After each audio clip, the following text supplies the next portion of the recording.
Selamat datang di Air Otomotif Channel. Di sebelah gua udah ada Daihatsu Rocky yang belakangan ini lagi hits banget.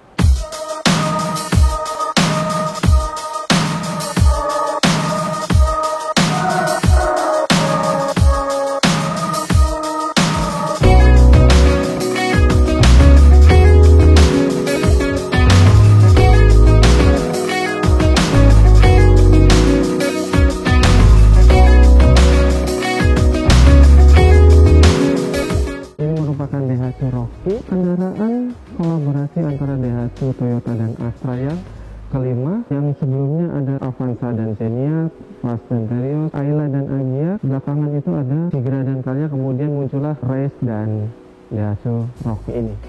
Secara desain maco ya, karena dihiasi oleh beberapa panel door. Mobil ini memang masuk ke kelas crossover, jadi tampilannya harus lebih maco daripada yang lain. Kemudian untuk grillnya sendiri ini, dia dilengkapi dengan grill yang memiliki panel black piano black, namun selebihnya untuk item-itemnya itu dia menggunakan panel door. Untuk lampu-lampuan yang sayangnya ini hanya hiasan saja, tidak memiliki lampu sen. Kalau lampu sen ini keren banget. Lampu sennya ada di sebelah sini dan semua lampu-lampuan di depannya ini sudah menggunakan teknologi LED, namun fog lampnya tuh masih menggunakan teknologi halogen. Daihatsu Rocky ini memiliki 7 varian warna yang monoton atau satu warna doang, dan 2 warna yang dual tone. Nah, dual tone-nya itu warna merah dan putih, kemudian atapnya itu semuanya hitam. Kalau yang ini merupakan Daihatsu Rocky tipe R 1000 cc bermesin turbo dual tone. Kita coba buka dapur pacunya. Cukup agak berat juga ya kap mesinnya. Nah, kalau kita lihat dari ruang mesinnya, mobil ini memiliki ruang mesin yang cukup lega dengan mesin yang kecil, yaitu 1000 cc 3 silinder.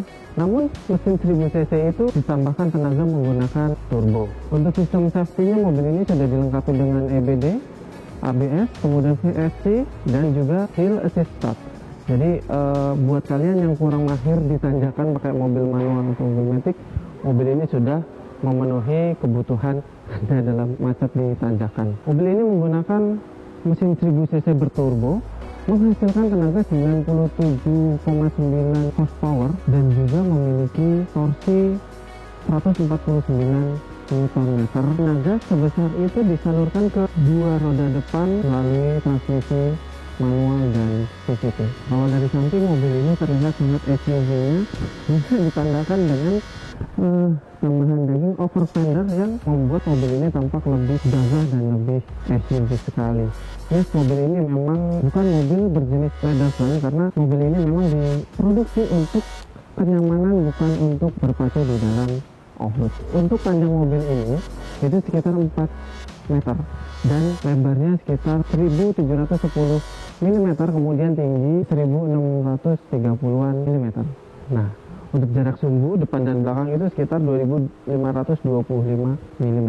Desain samping mobil ini memang terlihat sangat SUV sekali. Kemudian di sini nih warnanya terlihat sekali, warna dual tone-nya, dan ini spionnya pun masuk ke dalam warna dual tone-nya, berwarna hitam, dan sudah ada lampu sen di spionnya. Nah, spionnya sendiri ini juga sudah dilengkapi dengan automatic retract, jadi kalian kalau lewat jalan sempit nggak perlu repot-repot buka kaca tutup, tinggal pencet tombol aja. Nah, kemudian handle-nya berwarna chrome. Ini belakangnya ada pilar C-nya, ada kaca kecil, tapi bisa ngasih penerangan juga untuk di belakangnya. Untuk velgnya, mobil ini menggunakan velg two-tone yang dibalut ban 205/60 ring 17. Kalau sekarang kayaknya ring 17 itu udah biasa aja ya, nggak kelihatan wah. Kalau dulu itu ring 17 terlihat sangat wah sekali. Nah, untuk ring 17 ini hanya ada di tipe R ke atas. Untuk tipe M dan tipe X itu tersedia di ring 16. Dan untuk pengeremannya, mobil ini depan dengan rem disc, namun belakang masih menggunakan drum. Tampak belakang mobil ini terlihat lebih keren lagi daripada tampak depannya. Lampu-lampuannya ini kalau lampunya mati ya, itu terlihat kayak lampu-lampu smoke gitu, jadi terlihat lebih keren. Dan mobil ini juga lampunya sudah dilengkapi dengan LED untuk lampu kecil dan lampu remnya, namun untuk lampu sennya dia masih menggunakan teknologi halogen. Di sini ada clear black piano dan spoilernya memang dia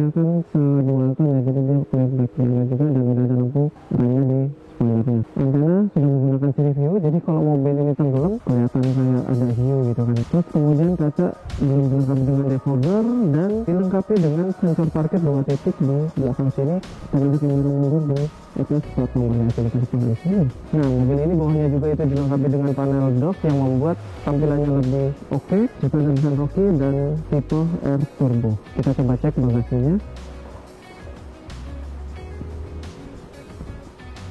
Nah, bagasinya karena ini 2 row, jadi bagasinya cukup lega. Bagasinya ini bervolume 369 liter, artinya itu cukup luas mengingat ini mobil crossover. Lantai pada bagasinya ini press ya sama pinggiran pintunya, namun ini bisa di adjustable, bisa lebih pendek ke bawah, jadi bisa diatur ketinggian untuk lantai bagasinya, lebih bisa menciptakan bagasi yang lebih luas lagi. Nah, di bawahnya sini itu ada ban serep yang ukurannya itu full size. Kalau misalnya bagasinya kurang gede, kita tinggal lipat aja bangku tengahnya dengan agak tuas di pojok-pojok bangkunya dan menghasilkan lantai yang rata sampai dengan ke tengah.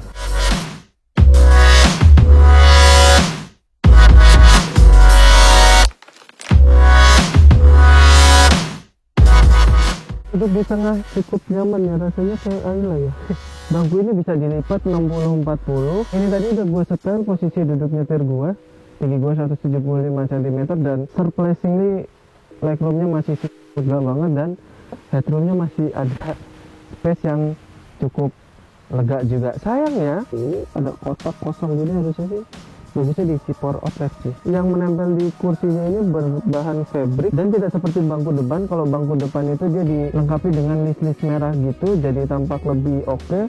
Tapi kalau yang belakang ini polos hitam ya, hitam sama ada corak-coraknya gitu, nggak ada list-list merahnya. Tapi so far posisi duduknya, kalau gua sih posisi duduknya lumayan sih, dan kakinya pun bisa maju ke depan, jadi agak enak, nggak terlalu ngegantung baknya. Dan menggunakan bahan keras semua yang nggak ada bahan empuknya sama sekali. Kemudian handle-nya ini dia ada krum-kruman, kemudian power window dan ada cup holder 1 biji di bawah. Sayangnya di tengah sini nggak ada cup holdernya. Gue udah duduk di bangku paling depan dan ini posisi nyetir gua. So far duduk di depan sini malah sangat nyaman banget menurut gue daripada duduk belakangnya, terutama dari bahan busa kursinya itu nyaman banget, klep gitu ya, dan kursinya tuh bagus, dia bahan fabric tapi ada list-list merahnya tadi yang kayak gue bilang. Untuk di depan ini kita bahas satu persatu. Yang pertama bahan dashboardnya ya, mobil seharga ini jangan berharap bahan dashboardnya empuk-empukan ya, karena ini memang bahan dashboardnya itu menggunakan bahan plastik keras dan itu terbayar dengan bentuk dashboardnya yang menurut gua itu bagus, keren malahan.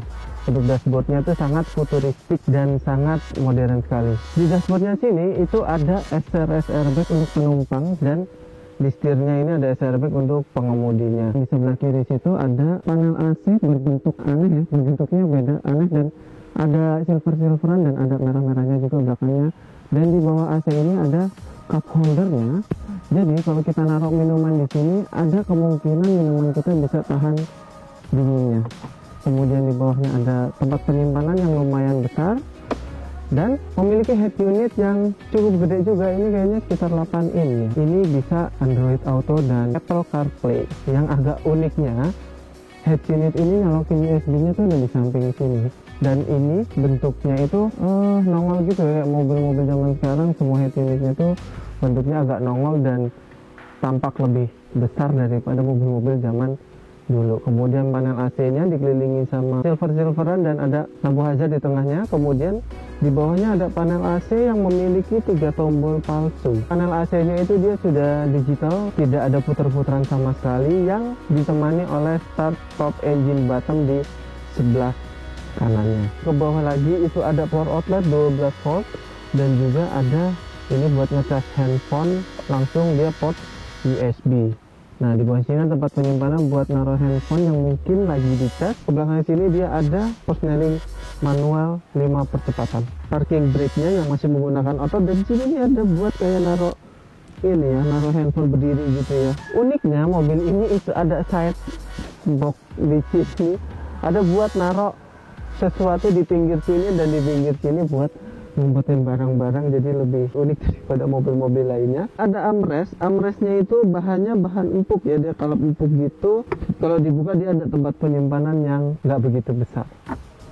Kemudian instrumen clusternya, yes, instrumen cluster mobil ini itu sudah full digital, dan kita bisa merubah bentuk-bentuk dari RPM-nya di tengah itu. Kita bisa bentuknya mau seperti apa itu kita bisa rubah-rubah dengan pilihan yang ada di odometernya itu.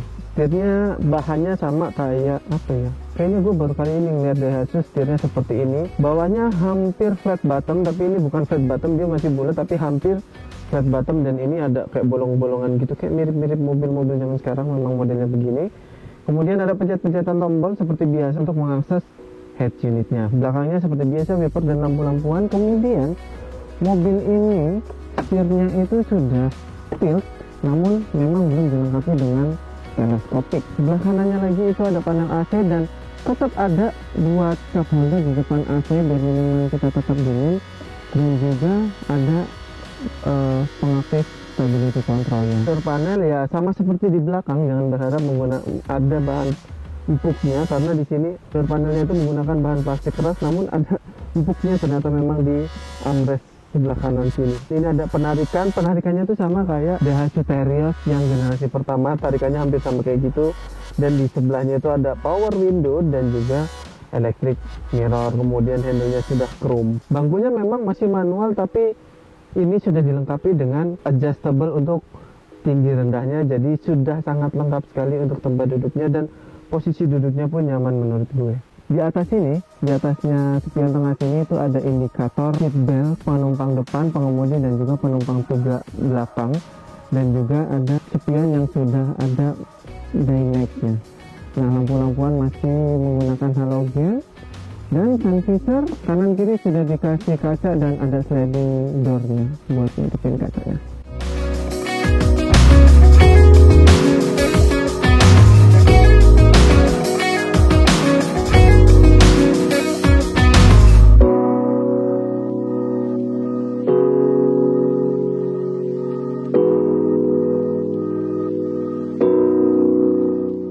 Ini merupakan Daihatsu Rocky tipe R.